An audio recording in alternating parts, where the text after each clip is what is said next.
టాలీవుడ్ లో పూజా హెగ్డే, రష్మిక, మృణాల్ ఠాకూర్ అంతా నటనతో లేదంటే గ్లామర్ తో నంబర్ 1 రేస్ లో దూసుకొచ్చారు. కానీ డాన్స్ తో వరుస ఆఫర్లతో దూసుకెళ్లింది మాత్రం శ్రీలీలే.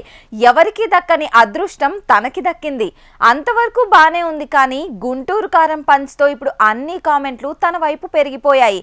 త్రివిక్రమ్ తర్వాత శ్రీలీల మీదే కామెంట్ల దాడి పెరిగింది.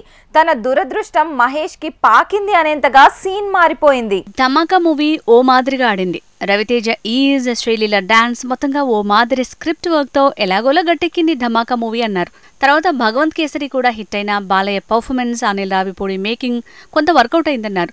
ఈ రెండు సోసోగా ఆడిన శ్రీలీలని మాత్రం లక్కీ లేడీగా మార్చాయి. పెళ్లి సందడి ఫ్లాప్ అయినా ధమాకా హిట్ అయిందని అంతా శ్రీలీలకు ఆఫర్ల వరద పెంచారు.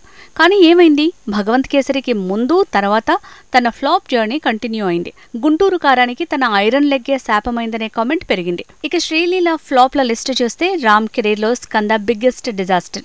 అందులో భాగమైంది శ్రీలీల. బోయపాటి మేకింగ్ షాక్ ఇచ్చింది. శ్రీలీల ఐరన్ లెగ్ సెంటిమెంట్ కూడా ఫిల్మ్ టీమ్ ని కంగారు పడేలా చేసింది. హిట్ అయితే హీరో, ఫ్లాప్ అయితే దర్శకుడు లేదంటే హీరోయిన్లని బ్లేమ్ చేయటం కామన్. కానీ శ్రీలీల విషయం వేరు.